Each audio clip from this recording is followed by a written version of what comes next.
जय माता दी दोस्तों, स्वागत है आपका द कल्ट ऑफ रेसलिंग में। Please subscribe the cult of wrestling for the latest news about WWE।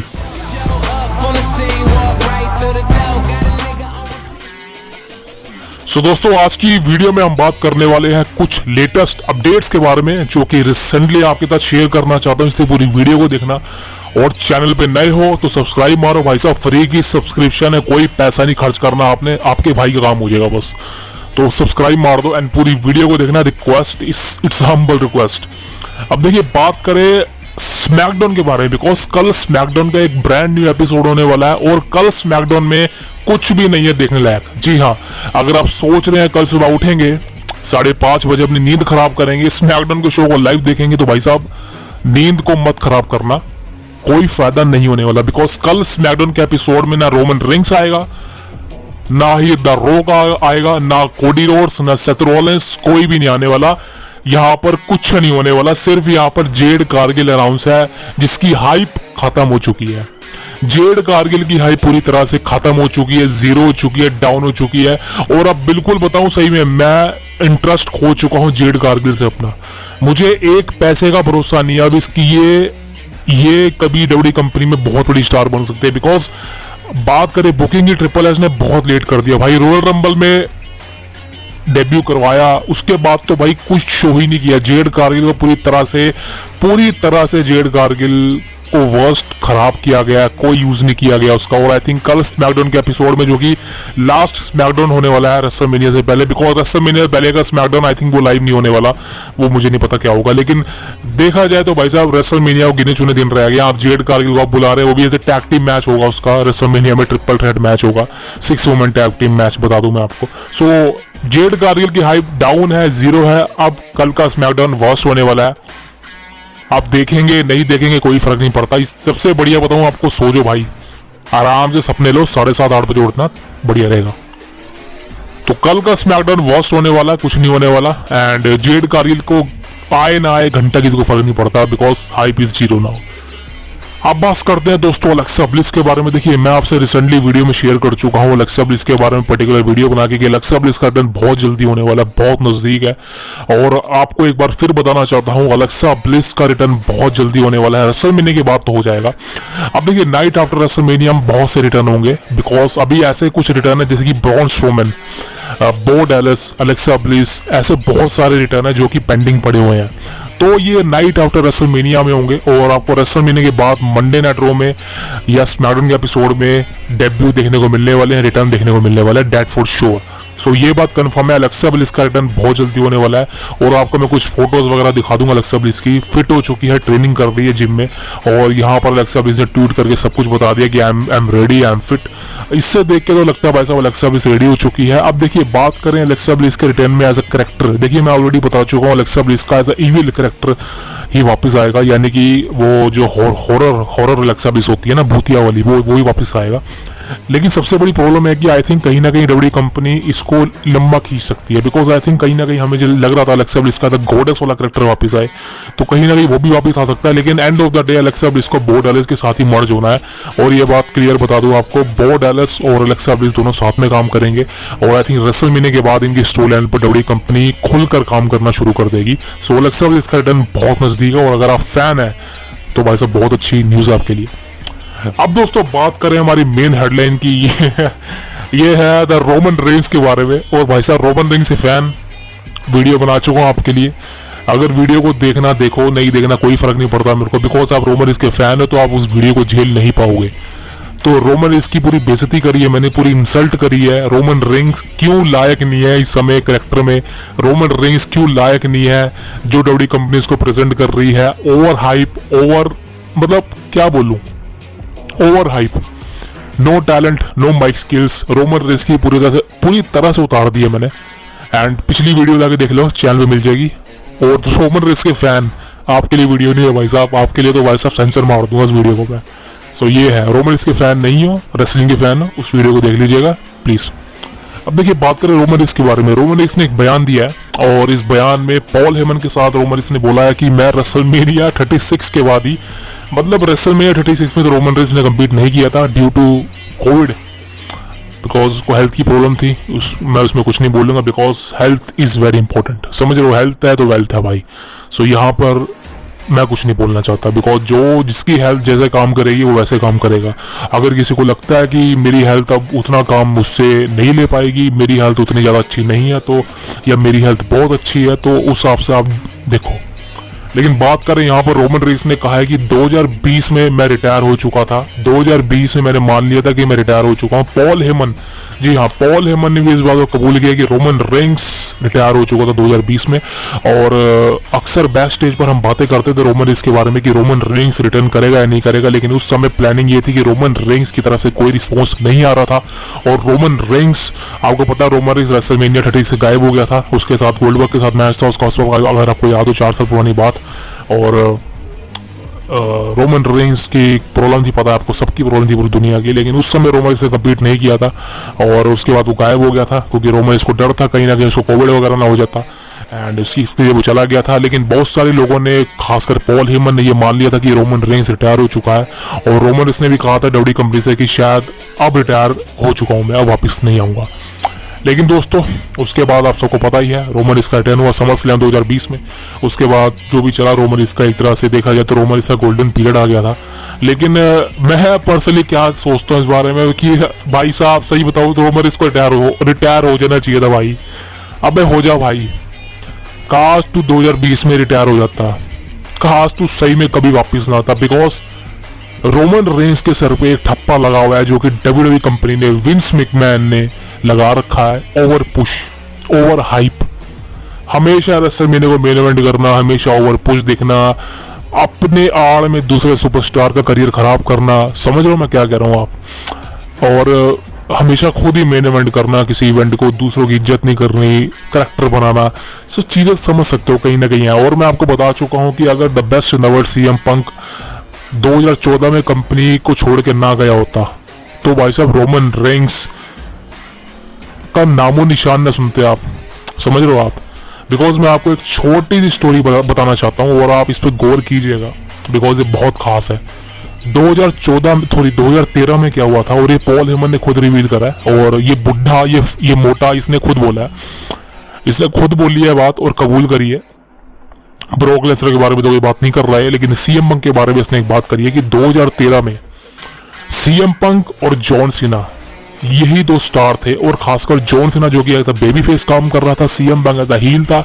लेकिन CM पंक को मैंने और विंस मैकमैन ने दिमाग में बिठा चुके थे कि ये बंदा हमारी कंपनी को आगे के लिए प्रोटेक्ट करेगा। मतलब एक तरह से देखा जाए तो आगे के लिए हमारी कंपनी की franchise as a face of WWE CM Punk बनेगा। और WWE कंपनी मान चुकी थी, विंस मैकमैन ने मान चुका था, पॉल हेमन ने मान चुका था। समझ रहे हो ये बात बता रहा हूँ 2013 की।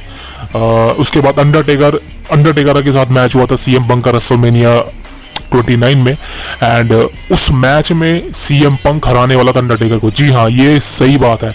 विंस मैकमैन तैयार था, पॉल हेमन तैयार था, लेकिन दिक्कत कहाँ आ गई, अंडरटेकर। जी हाँ, अंडरटेकर तैयार नहीं था कि वो CM पंक से हारे। अंडरटेकर बिल्कुल तैयार नहीं था कि उसको हराए CM पंक, बिकॉज CM पंक एक तरह से लग रहा था अंडरटेकर को कि ये मुझसे आधा इंसान है, मैं इतना लंबा छोड़ा हूँ, CM पंक छोटा है, पतला है, स्किनी गाय है, मुझसे कम वजन का है, तो ये मुझे कैसे हरा देगा। तो उस समय अंडरटेकर ने मना कर दिया था कि मैं CM पंक से नहीं हारूंगा। लेकिन दोस्तों वाकई में जो CM पंक का प्रोमो था अंडरटेकर के खिलाफ 20-1, सही में भाई साहब वो 1 CM पंक होने वाला था, ना कि ब्रॉक लेसनर। और CM पंक ही हराने वाला था अंडरटेकर को। लेकिन उस समय पता है आपको भाई साहब, जिसकी लाठी उसकी भैंस, अंडरटेकर की स्ट्रीक थी, अंडरटेकर के हाथों में थी, और अंडरटेकर ने कहा नहीं मैं नहीं हारूंगा। तो समझ सकते हो क्या हुआ। और उस समय CM Punk as a face काम कर रहा था। उस समय आपको चीज़ें पता ही है, बिकॉज रोमन रेंस का जो मेन ईयर आया था वो 2015 आया था, 2014 का एंडी आया था आई थिंक। उसके पहले तो रोमन रेंस की हाइप इतनी नहीं थी। लेकिन CM पंक 2014 रॉयल रंबल में जनवरी में ही चला गया था, छोड़े कंपनी को। उसके बाद समझ सकते हो कि कंपनी के पास कुछ भी नहीं था, वहां पर रोमन रेंस को चुना गया। लेकिन अगर CM पंक कंपनी में होता तो रोमन रेंस तो भाई साहब इस समय रोमन रेंस का निशान ही ना होता। आई थिंक रोमन रेंस इस समय WWE कंपनी में ना होता, मुझे लग रहा है वो भी डीन एम्ब्रोस, जॉन मॉक्सली की तरह कहीं और निकल लिया होता। सो समझ सकते हो व्हाट इज दैट। और एक और चीज बता दूं आपको, ये आप देख सकते हैं भाई साहब, एक और फोटो निकल के सामने आई है। जॉन मॉक्सली का नाम भी है इसलिए भाई साहब जॉन मॉक्सली की फोटो देख लो आप। तो this is John Moxley photo. And बहुत से लोग कहेंगे भाई साहब जॉन मॉक्सली लग ही नहीं रहा है, ये बुढ़ा हो गया, ये हो गया। यार देखो यार, जॉन मॉक्सली की प्रॉब्लम है बिकॉज जॉन मॉक्सली ने खुद ही रिवील किया था कुछ वक्त पहले कि जॉन मॉक्सली को एज अ पैरालाइज है टांगों में। जी हाँ, पैरालाइज आपको पता है कितनी खतरनाक चीज़ है। और जॉन मॉक्सली ने कहा है कि रेसलिंग में करता हूँ लेकिन मेरी बॉडी मानती नहीं है। बिकॉज आप सबको पता होगा डीन एम्ब्रोस यानी कि जॉन मॉक्सली ने AEW कंपनी में कितने ज़्यादा हार्डकोर मैचेस दिए हैं। और दिस इज़ वाई कि जॉन मॉक्सली की बॉडी अंदर से टूट चुकी है, इंजरी है उसकी बॉडी में, लेकिन फिर भी भाई साहब हार्डकोर पे हार्डकोर मैचेस, ब्लड इंजरीज, ये फिर भी भाई साहब कम्पीट कर रहा है।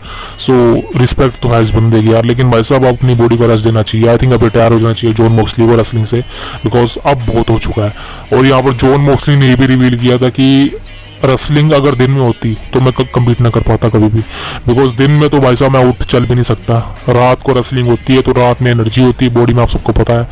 बिकॉज सुबह आप सबको पता है भाई, सुबह तो शरीर बहुत थका हुआ होता है, तो सुबह तो रेसलिंग होती नहीं। दिस इज़ वाई कि रेसलिंग हमेशा रात को ही होती है 8-9 बजे के बाद, क्योंकि बॉडी एकदम हाई, मतलब बॉडी में टेस्टोस्टेरोन की मात्रा बहुत ज़्यादा होती है रात के वक्त। तो दिस इज़ वाई कि रेसलिंग हमेशा रात को होती है और रेसलमेनिया भी रात को होगी। So this is why. लेकिन भाई साहब जॉन मॉक्सली को यहाँ पर देख के लग रहा है कि जॉन मॉक्सली एजेड लग रहे हैं, बिकॉज सर पे हेयर नहीं है, बाल नहीं है। So this is why. वैसे बता दूँ कुछ साल पहले मेरी भी यही लुक थी और मैं भी ऐसी बन के रहता था, काफ़ी पसंद था बिकॉज लेकिन उसके बाद लुक चेंज कर दी भाई, बात करेंगे आगे। लेकिन द मेन हेडलाइन इज कि रोमन रेंग्स, जी हाँ Roman Reigns, I hope Roman Reigns retire हो चुका होता, 2020 में रिटायर हो चुका होता, बिकॉज रोमन रेंग्स के बाद हमें as a tribal chief, head of the table, champion कुछ भी देखने को ना मिलता है। लेकिन भाई साहब देखिए, आप बहुत सारे लोग कहेंगे भाई साहब तू रोमन रेंग्स का हेटर है। और यार बात पता क्या है यार, मैं हेटर किसी का नहीं हूँ भाई। मैं कौन होता हूँ यार किसी को हेट करने वाला, बिकॉज मैं अपने आप में खुश हूँ भाई। मैं अपने भगवान से खुश हूँ, जो वो देता है एक्सेप्ट कर लो यार, ठीक है ना, भगवान से बढ़कर कुछ नहीं। लेकिन मैं यहाँ पर रेसलिंग को प्यार करता हूँ यार, प्रोफेशनल रेसलिंग को प्यार करता हूँ, मुझे पसंद है भाई साहब प्रोफेशनल रेसलिंग। और आई थिंक मैं इतना डीपली इसको प्रमोट करूँगा ये मैंने कभी सोचा नहीं था, बिकॉज 1998 से आई थिंक जब मैं करीबन 4 साल का था भाई साहब, सोचो तब से रेसलिंग करना शुरू किया था। उस समय तो पता ही नहीं होता था यार क्या चल रहा है, टीवी लगा के सामने रख दिया जाता था, बिठा दिया जाता था सोफे पर, देखो क्या है, मार पीट रहे हैं। सो ये समझ लो एक तरह से, लेकिन उस समय रेसलिंग को फॉलो करते थे, तो आज इतनी नॉलेज है भाई साहब रेसलिंग के बारे में।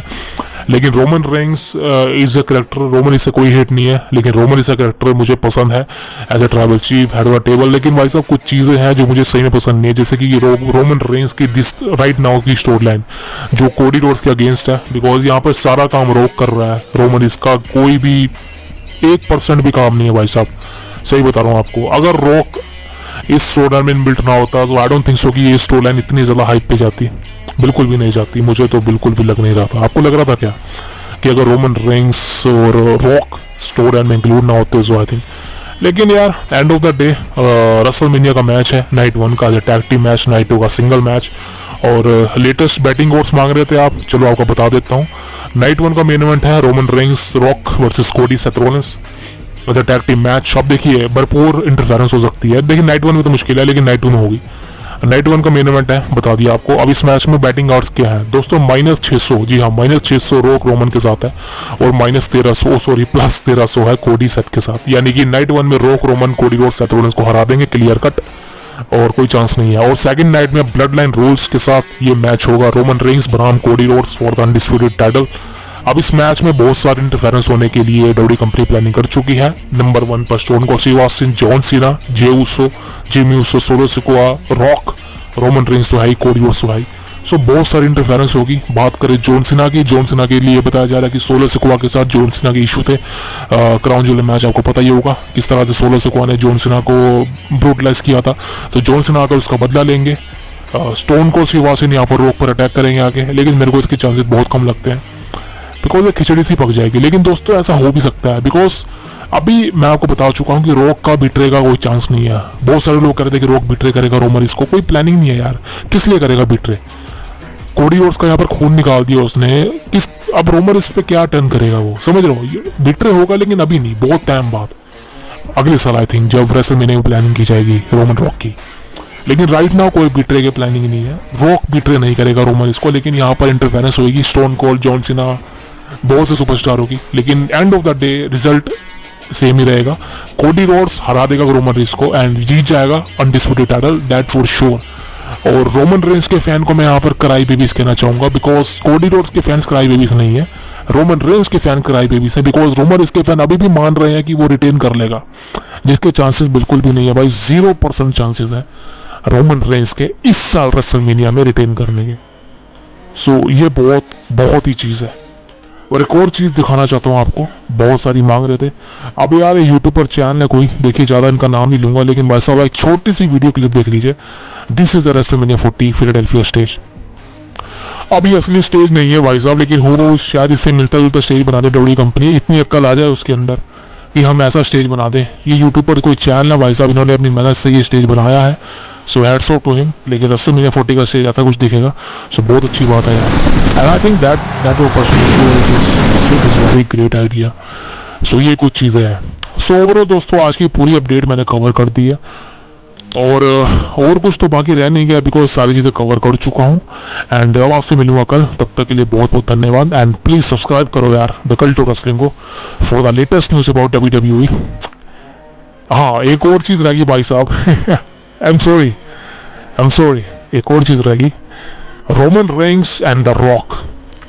जी हाँ, रोमन रेंस और रॉक आपको देखने को मिलने वाले हैं अप्रैल 3 को। ये देखने को मिलने वाले हैं द जिमी फॉलन शो, यानी कि टू नाइट शो पर। और यहाँ पर सेलिब्रिटीज आते हैं बड़े बड़े, और यहीं पर रोमन रेंस एंड रॉक एक साथ आने वाले हैं शो पर इंटरव्यू देने के लिए। अब यहाँ पर हो सकता है बड़ी बड़ी बातें हों, लेकिन यहाँ पर हो सकता है हमें कुछ इंटरेस्टिंग फैक्टर देखने को मिले। लेकिन भाई साहब ये रिवील हो चुका है कि रोमन रॉक जिमी फॉलन के शो पर आएंगे अप्रैल 3 को। देखा काफ़ी इंटरेस्टिंग हो कि भाई साहब ये दोनों क्या उखाड़े करते हैं यहाँ पे आके। सो तब तक के लिए धन्यवाद दोस्तों, जय माता दी, अपना और अपने माँ बाप का ध्यान रखें। See you tomorrow guys, please subscribe it and share. Thank you very much, like the video. See you tomorrow.